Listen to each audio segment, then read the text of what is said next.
Hello and Namaste people. Welcome to our YouTube channel Architecture of Nepal. हामी यस च्यानलबाट Nepali architecture videos, डकुमेन्टरीज, interviews र educational भिडियोजहरू तपाईहरु समक्ष पेश गर्नेछौं। यसै सिलसिलामा एजुकेशनल सिरिज अन्तर्गत स्केचअप ट्युटोरियल भिडियोजहरू यहाँ पस्कने जमर्को गर्दै छौं र अब सुरु गरौं स्केचअप ट्युटोरियलको फर्स्ट लेसनबाट।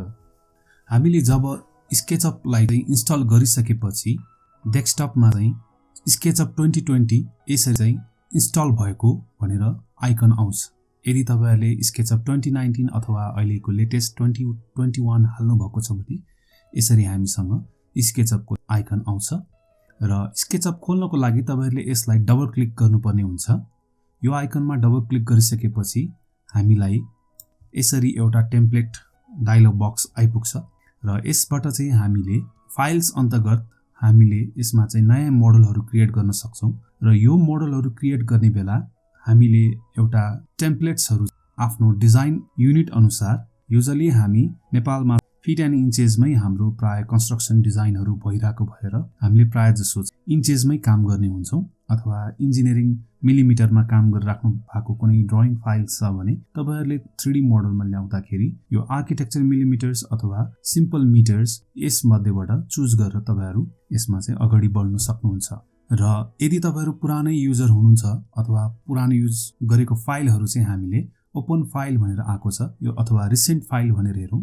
यसमा म पुरानै युजर भएको भएर मैले स्केचअप यो भन्दा अगाडि पनि चलाइराख्ने भएको भएर मसँग मैले गरेको कामहरु यसरी रिसेन्ट फाइल्सहरु भनेर यसमा देखाइरहेको हुन्छ र यदि मैले यही फाइलमा काम गर्ने हो भने मैले यसमा क्लिक गरे भने म यो फाइलमा यसरी सिधै पुग्न सक्छु अथवा यहाँबाट ओपन फाइल गरेर आफ्नो सेभ गरेको लोकेसनमा गएर त्यो फाइल पनि खोल्न सक्छु। अहिले हामी सुरुवात गर्दै छौं भने हामी अहिले सिम्पल इन्चेस अथवा आर्किटेक्चरल इन्चेसबाट सुरु गर्न सक्छौं। सुरु गरौं। यसबाट पहिले हामी यो टेम्प्लेट लिएर यो टेम्प्लेट लिइसकेपछि हाम्रो सुरुमा अब होम स्क्रिन आउने छ र यो होम स्क्रिनमा अहिले हामीले देखेको स्क्रिनलाई हामीले युजर इन्टरफेस भनेर बुझ्न सक्छौं। हाम्रो यो काम गर्ने मोडल एरिया भयो अथवा भ्यूपोर्ट एरिया भयो। यसरी माथिपट्टि तपाईहरुले फाइल एडिट यो भ्यू क्यामेराको आइकनहरु अप्सन्सहरु देखिराख्नु भएको छ। यसलाई हामी अप्सन्स बार भनेर बुझौं र यसबाट हामीले फाइलबाट हामीले नयाँ फाइलहरु बनाउने, पुरानो फाइललाई काम गरेको फाइललाई सेभ गर्ने अथवा सेभ एज गरेर कम्प्याटिबल मोडमा चेन्ज गर्ने यसरी अरु पनि अप्सन्सहरु छ। इम्पोर्ट एक्सपोर्ट गर्ने जस्तै धेरै कामहरु अथवा धेरै फंक्सन्सहरु हामी यहाँबाट चलाउँछौं। लाइकवाइज एडिटबाट हामी ग्रुप बनाउने, कम्पोनेन्ट बनाउने, हाइड अनहाइड गर्ने यो फंक्सन्सहरु पनि यहाँबाट हामी चलाउँछौं। त्यस्तै भ्यूबाट हामी गाइड्सहरु, भ्यू, स्याडोजहरु, एज स्टाइलहरुको भ्यूहरुबाट टुलबार्सहरुलाई हेर्ने सबै कुराहरु हामी अथवा यो अप्सन्सबाट युज गर्छौं भने क्यामेराबाट त्यस्तै पर्सपेक्टिभ मोडमा काम गर्ने कि प्यारलल प्रोजेक्सनमा काम गर्ने हो यो कुराहरु यसबाट हामी लिन सक्छौं। लाइक यसरी draw, tools, windows, extensions, help यसरी धेरै अप्सन्सहरु छ जुन हामी वन बाइ वन आगामी भिडियोजहरुमा डिस्कस गर्दै गरेका हुन्छौं। ओके, एन्ड देन हामीसँग यता लेफ्ट साइडमा छ टुल बार्सहरुको एउटा सेट हो। यसबाट हामीले जति पनि ड्राइङ्सहरु गर्छौं यही टुल सेटबाट हामी युज गरेर गर्ने गर्छौं र यो टुल सेटको अहिले हामीले देखिरहेको यो कुराहरुलाई आइकन भनेर बुझ्नु पर्छ अथवा हामीसँग यसलाई आइकन क्लिक नगरिकन हामीसँग सर्टकट गर्ने पनि प्र्याक्टिस हुन्छ। सर्टकटको थ्रुबाट पनि हामी युज गर्न सक्छौं अथवा कीबोर्डमा टाइप गरेर।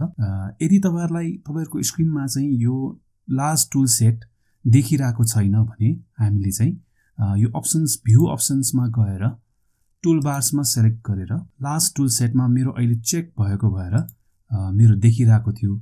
अब मैले यहाँ फेरि अनचेक गरेर हाइड भयो र चेक गरे भने फेरि यसरी मेरो यो लास्ट टुल सेट आइपुग्छ। त्यस्तै हामीलाई अरु पनि चाहिने जस्तै स्ट्यान्डर्डमा चेक गरे, स्याडोजमा चेक गरे, यसरी जति पनि चाहिने फंक्सन्सहरु छ, टुल बार्सहरु छ हामीले चेक अनचेक गरेर ल्याउन सक्छौं। स्टार्टअप कोर्सहरुकोमा लागि हामीलाई यो टुल बार्स भयो भने इनफ नै हुन्छ। सो अहिले हामी स्क्रिनमा धेरै डिस्टर्बिङ हुने टुल बार्सहरु नराखिकिन स्क्रिन साइज ठूलो नै हुने हिसाबले यो लास्ट टुल सेट मात्र राखेर प्र्याक्टिस गर्छौं। र ठ्याक्कै यसको राइटपट्टि साइडमा तपाईहरुले यो डिफल्ट ट्रे भनेर पाउनुहुन्छ। यदि तपाईहरुको यो डिफल्ट ट्रे देखिरहेको छैन भने यो विन्डोमा जानुपर्ने हुन्छ र यहाँ डिफल्ट ट्रेमा आफूलाई के चाहिने हो, कुन फंक्सन चाहिने हो यहाँ सेलेक्ट गर्दै तपाईहरुले ल्याउन पनि सक्नुहुन्छ। अब अहिले मैले एन्टिटी इन्फो, म्याटेरियल्स, ट्याग्स भनेर सेलेक्ट गरेको छु र यही कुराहरु मात्र देखाउने छ। Material, tag, entity info. यदि मैले विन्डो डिफल्ट ट्रेमा गएर फेरि कम्पोनेन्ट्स पनि मलाई यो डिफल्ट ट्रेमा चाहिन्छ भने मैले सेलेक्ट गरेपछि यहाँ मेरो कम्पोनेन्ट्सको पनि ट्याग आइपुग्छ र यसलाई चाहिँ मैले माउसको यतापट्टि भ्यूपोर्टमा मोडल स्पेसमा ल्याए भने यो हाइड हुन्छ र फेरि यहाँ लग्यो भने यो चाहिँ ओपन हुन्छ र यदि यसलाई फिक्स गरेर चलाउनु पर्ने छ भने यहाँ पिन हाइड अनहाइड गर्ने पिन छ, यसलाई सेलेक्ट क्लिक गर्नुभयो भने एउटा फिक्स पोजिसनमा बस्छ। र पहिले हामी यसमा मटेरियलमा हेरौं। यो मटेरियल्सको थ्रुबाट हामीले विभिन्न आफ्नो अब्जेक्टहरुमा, आफ्नो ड्राइङहरुमा, आफ्नो सरफेस प्लेन कुनै पनिमा यस अन्तर्गत विभिन्न अप्सन्स हामीसँग छ, जस्तै एसएफएल, कन्क्रिट, ब्रिक देखाउने, कार्पेट देखाउने, कलर्स चुज गर्ने, यसरी विभिन्न हामीसँग अप्सन छ। यो अप्सन्सको थ्रुबाट यहाँ भित्र पनि धेरै हामीसँग भेराइटिजहरु छ। यो कुनै पनि कलर्स चाहिँ हामीले युज गर्न सक्छौं। यसरी कलरहरु हामीले लाउन सक्छौं। त्यस्तै कुनै पनि टेक्सचर्सहरु, फर एक्जाम्पल वाटरमा छौं, कुनै एउटा टेक्सचर्स वाटरको यसरी पनि लाउन सक्छौं। ड्रप डाउनको थ्रुबाट मटेरियल्सहरु हामी यहाँबाट चाहिँ आफ्नो मोडलमा कुनै पनि मटेरियल, टेक्सचर्स, पेन्टहरु चाहिँ सेलेक्ट गर्न सक्छौं। त्यस्तै यहाँनिर चाहिँ ट्याग्सबाट हामी लेयर्सहरु बुझ्नुपर्ने हुन्छ। हाम्रो ड्राइङ्सहरुलाई चाहिँ लेयर्समा राखेर काम गर्यो भने एकदम अर्गनाइज्ड र स्ट्यान्डर्ड फर्ममा हुन्छ। हामी यसबाट चाहिँ ट्याग्सहरु युज गर्न सक्छौं। त्यस्तै एन्टिटी इन्फो पनि लेयर्सकै काम गर्नलाई हो। मोडलको इन्फर्मेसन्सहरु बढी यसमा आइपुग्छ। कुन लेयर्समा छ, कुनमा छैन भन्ने कुराहरु देखाउन सक्छौं।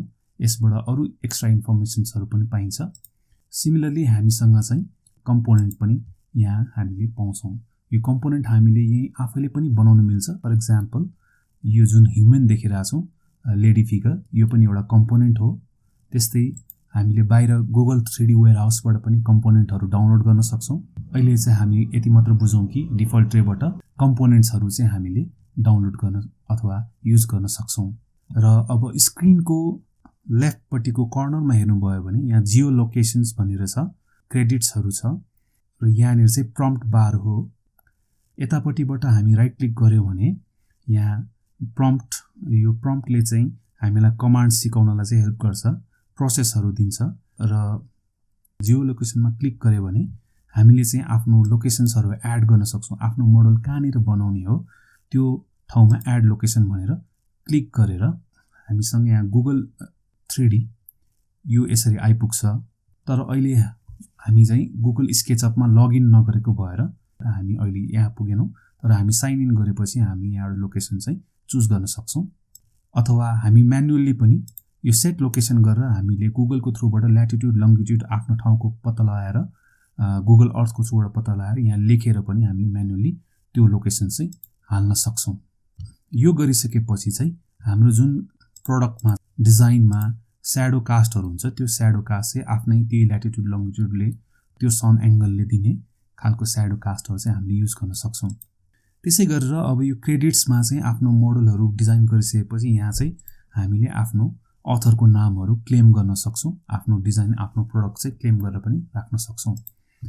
र यो प्रम्प्ट बारबाट चाहिँ हामीले कुनै पनि कमान्डहरु एक्टिभ गर्दाखेरि जसरी यहाँ भनेर select in point or enter value भन्दा चाहिँ यो चाहिँ गाइडलाइन दिन्छ हामीलाई कसरी काम गर्ने भनेर। यो चाहिँ एउटा गाइडलाइन जसरी प्रम्प्ट बार हो। एन्ड देन हामीसँग यता स्क्रिनको राइट पट्टि बटममा हेर्नुभयो भने यो मेजरमेन्ट्स र यसमा मेजरमेन्ट दिने भ्यालुजहरु हुन्छ। हामीले जति पनि यहाँ कमान्ड दिँदाखेरि भ्यालुजहरु टाइप गर्छौं, मेजरमेन्ट अथवा डाइमेन्सन, साइड्सहरु टाइप गर्छौं, यहाँनिर चाहिँ यहाँ स्क्रिनमा चाहिँ देखाइरहेको हुन्छ। यो हामीले यहाँनिर राइट क्लिक गरेर यो मेजरमेन्ट भ्यालु लेभल नचाहिनेको केसमा चाहिँ हामीले यसलाई अनचेक गर्यो भने यहाँबाट हटाउन सक्छौं। त्यसरी प्रम्प्ट पनि यहाँबाट हटाउन सक्छौं। र अब हामी हेरौं एक्सिसको इन्फर्मेसन्स बुझौं। अहिले हामी एउटा कोप्लानर ज्योमेट्रीमा छौं। यसमा रेड कलरले एक्स एक्सिस डिनोट गर्छ भने ग्रीन कलरले वाई एक्सिस र ब्लू कलरले जेड एक्सिस डिनोट गर्छ। यो एक्जाम्पल हामीले यो मोडल एउटा सानो यो जुन हामीले बनाएको छौं रेक्ट्याङ्गुलर एउटा बक्स क्यूब, यसबाट हामी बुझ्न सक्छौं यो लाइन हाम्रो एक्स एक्सिसमा बनेको छ, यो लाइन हाम्रो वाई एक्सिसमा बनेको छ र यो जुन हाइट छ भर्टिकल यो चाहिँ हाम्रो ब्लू एक्सिसमा बनेको छ। हामीले यो कोप्लानर ज्योमेट्रीमा काम गर्नुपर्ने भएको हुनाले स्केचअपमा काम गर्दाखेरि जहिले पनि यो तीनटा एक्सिसलाई ध्यान दिएर काम गर्नुपर्ने हुन्छ। नत्र भने हाम्रो यो स्केचअप धेरै नै ठुलो एउटा पेपर हो जसमा चाहिँ हामीले यदि ड्रइङ्सहरू यो अन्तर्गत यो एक्सिसमा रहेर नबनाएको केसमा हाम्रो ड्रइङ्सहरू धेरै तल माथि अथवा आफ्नो यो पेपर प्लेनभन्दा धेरै नै फरक ठाउँमा बस्न सक्ने हुन्छ, जसले गर्दा तपाईहरुलाई एडिट गर्नको लागि चाहिँ समस्या आउन सक्छ। त्यसैले हामीले सकेसम्म यो ओरिजिनको आसपास नै बसेर र यो एक्सिसलाई ध्यान दिएर काम गर्नुपर्ने हुन्छ, जुन हामी आगामी भिडियोजहरुमा अवश्य नै बताउने छौं कसरी हामी एक्सिसमा रहेर काम गर्नुपर्ने हुन्छ भनेर। र जुन यो कम्पोनेन्ट देख्नु भएको छ यो लेडी एउटा फिगर 2020 को मोडलमा हामीसँग यो लेडीको फिगर छ र यो फिगरले चाहिँ हामीलाई आफ्नो मोडलको स्केल, प्रोपोर्सन र ब्यालेन्स एनालाइज गर्नलाई हेल्प गर्छ। जस्तै विदाउट कुनै पनि मेजरमेन्ट डाइमेन्सन अनुसार बनाएको यो अब्जेक्ट र यो मान्छेसँग चाहिँ मैले एनालाइज गरेर चाहिँ आफ्नो भोल्युम रेशियो, प्रोपोर्सनहरु स्केलिङ गर्न पनि सक्छु।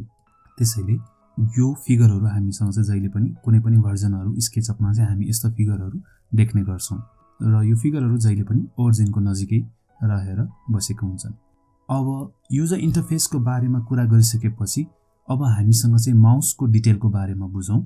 अहिले हामीले स्क्रिनमा यो ब्ल्याक कलरको माउस यो आइकन देखिरहेको छौं र यसलाई चाहिँ माउसको हामीले पिक्चरमा बुझ्नु पर्दाखेरि माउसको लेफ्ट अथवा इन्डेक्स फिंगर चोर्याउला भनेर बुझौं। यसलाई क्लिक गर्नुभयो भने कुनै पनि प्लेन, कुनै पनि लाइन्स अथवा कुनै पनि अब्जेक्ट, कुनै पनि आइकन यहाँ हामीले यसरी सिलेक्ट गर्न सक्छौं र राइट क्लिक गर्नुभयो भने माउसको अथवा मिडल फिंगर चुज गर्नुभयो भने क्यामेरा, क्लासिफायर यसरी युजको पनि यताबाट चाहिँ हामी विभिन्न अप्सन्सहरुमा जान सक्छौं। त्यस्तै यो सर्फेसको राइट क्लिक गर्नुभयो भने अब यहाँबाट हामी area, intersect faces, align view, zoom गर्ने, टेक्सचर्सहरु मिलाउने, यसको इन्टिटी इन्फोहरु हेर्ने अथवा इरेज गर्ने यो कुराहरु हामी राइट क्लिकको थ्रुबाट जेनेरेट गर्न सक्छौं। र माउसको जुन स्क्रोल बटन छ बीचको यसलाई चाहिँ अगाडिपट्टि पुश गर्नुभयो भने यो यसरी जुम हुनेछ र पछाडिपट्टि पुल गर्नुभयो भने यो चाहिँ जुम आउट हुनेछ। जुम इन गर्नको लागि अगाडि स्क्रोल गर्नुपर्यो, जुम आउट गर्नको लागि पछाडि स्क्रोल गर्नुपर्ने हुन्छ। हरेक एंगलमा हेर्नुपर्ने अवस्थामा चाहिँ यो स्क्रोल बटनलाई थिची राखेर माउसलाई राइट लेफ्ट गर्नुभयो भने यसरी हामी घुमाउन सक्छौं। अहिले मैले माउसलाई स्क्रोल बटनलाई क्लिक गरेर लेफ्टपट्टि सारिरहेको भएर यसरी यो मैले अर्बिट गरेर यसरी हिरिरहेको। त्यस्तै मैले अप अथवा डाउन यो पोजिसनमा माउसलाई घुमाए, स्क्रोल बटन थिची राखेर भन्यो भने यसरी चाहिँ मेरो अर्बिट हुन्छ। कुनै पनि मोडललाई मैले कुनै पनि एंगलको थ्रुबाट अब्जर्भ गर्न सक्छु र यही माउसकै थ्रुबाट चाहिँ हामीले प्यान पनि गर्न सक्छौं। प्यान गर्नको लागि त्यही स्क्रोल बटनलाई एकचोटी प्रेस गरिराख्नु पर्यो। तपाईहरुले प्रेस गरिराखेर किबोर्डबाट शिफ्ट थिच्नु भयो भने एट अ टाइम यसरी हामीले प्यान गर्न सक्छौं। यो चाहिँ शिफ्ट पनि थिची राख्नु पर्यो र स्क्रोल बटनलाई पनि थिची राख्नु पर्यो, त्यसपछि हामीले प्यान गर्न सक्छौं। स्क्रोल बटन थिची राख्दा अर्बिट हुन्छ भने शिफ्ट सँग यसरी प्यान हुन्छ। यो प्यान गर्नको लागि हामीसँग टुलबार्समा आइकन पनि छ, यसैबाट पनि हामी प्यान गर्न सक्छौं र माउसको थ्रुबाट सर्टकटबाट पनि हामी यसलाई चाहिँ प्यान गर्न सक्छौं। र यसरी कुनै पनि हामीले एउटा प्रोजेक्ट बिल्ड गरिसकेपछि त्यो फाइललाई सेभ गर्नको लागि चाहिँ फाइलमा गएर सेभमा क्लिक गर्नुपर्ने हुन्छ। यसमा क्लिक गरिसकेपछि हामीसँग एउटा डायलग बक्स ओपन हुन्छ। यो डायलग बक्सले चाहिँ आफ्नो प्रोजेक्ट कहाँनिर सेभ गर्ने भन्ने लोकेसन सोध्छ। तपाईहरुले आफ्नो प्रोजेक्टलाई कहाँनिर सेभ गर्नुहुन्छ त्यही अनुसार चाहिँ आफ्नो ड्राइभहरु चुज गरेर आफ्नो चाहिँ फाइलहरु सेभ गर्न सक्नुहुन्छ। अहिले म एक्जाम्पलको लागि मैले चाहिँ अहिले डेस्कटपमा टेम्परेरी फाइल भएको भएर मैले अहिले यो डेस्कटपमा राखेर देखाउँछु। स्केचअप लेसन 1 अनि भर्जन चाहिँ जहिले पनि हामीले sketchup.skp मा सेभ गर्नुपर्ने हुन्छ। यो जहिले पनि .skp मै बसेको हुन्छ। यसरी सेभ भनेर क्लिक गरिसकेपछि हाम्रो अब डेस्कटपमा हेर्नु भयो भने यो मैले जुन भर्खर स्केचअप लेसन 1 भनेर यसरी सेभ गरेको छु यो चाहिँ डेस्कटपमा सेभ भयो। तपाईहरुले आफ्नो ड्राइभमा आफ्नो काम गर्ने फाइल्सहरुमा राख्न सक्नुहुन्छ। र यो सेभ गर्ने क्रममा कहिलेकाहीँ चाहिँ के पनि हुन्छ भने तपाईहरु चाहिँ 2020 भर्जन स्केचअप चलाइराख्नु भएको छ र साथीले चाहिँ कोही 2013 चलाइराख्नु भएको छ भने तपाईले यो 2020 मा बनाउनु भएको फाइललाई 2013 मा खोल्न सकिँदैन, किनभने 2020 चाहिँ अहिले अपडेट भएर आएको भर्जन हो कम्पेयर टु 2013। 2013 ले 2012, 2011 त्यो भन्दा मुनिका फाइल्सहरु खोल्न सक्छ, 2014, 2015 का फाइल्सहरु खोल्न सक्दैन। त्यस्तै यही 2020 ले पनि 2021 को चाहिँ फाइल खोल्न सक्दैन। सो अब यस्तो केसमा चाहिँ यदि आफ्नो साथी यो भन्दा पुरानो भर्जनमा चलाइराख्नु भएको छ भने हामीले यो फाइल कसरी पठाउनु पर्ने हुन्छ भने फाइल सेभ एज मा जानुपर्ने हो। यो सेभ एज मा गइसकेपछि आफ्नो नाम सेलेक्ट गरेर भर्जन चाहिँ अब यदि 2013 चलाउने युजर छ भने 2013 मा, इभन स्केचअप भर्जन 8 चलाउने छ भने भर्जन 8 मा चाहिँ सेभ गरेर हामीले पठाउनु पर्ने हुन्छ। अनि मात्र त्यो फाइल चाहिँ कुनै पनि यो 2020 भर्जन भन्दा तलको फाइल भर्जनमा चाहिँ खोल्न सकिन्छ, हैन भने 2020 मा बाहेक अरुमा खोल्न नमिल्ने हुन्छ। Thank you for watching our videos. हाम्रो भिडियोहरु फ्रुटफुल लागेमा तपाईहरुले कमेन्ट, लाइक र सब्स्क्राइब गरिदिनु होला सो दैट तपाईहरुले आगामी भिडियोजहरु चाहिँ पहिले नै तपाईहरुको समक्ष चाहिँ नोटिफिकेसन आओस् र तपाईहरुले कुनै पनि भिडियो नछुटाइकिन लेसन्सहरु चाहिँ लर्न गर्न सक्नुहोस्।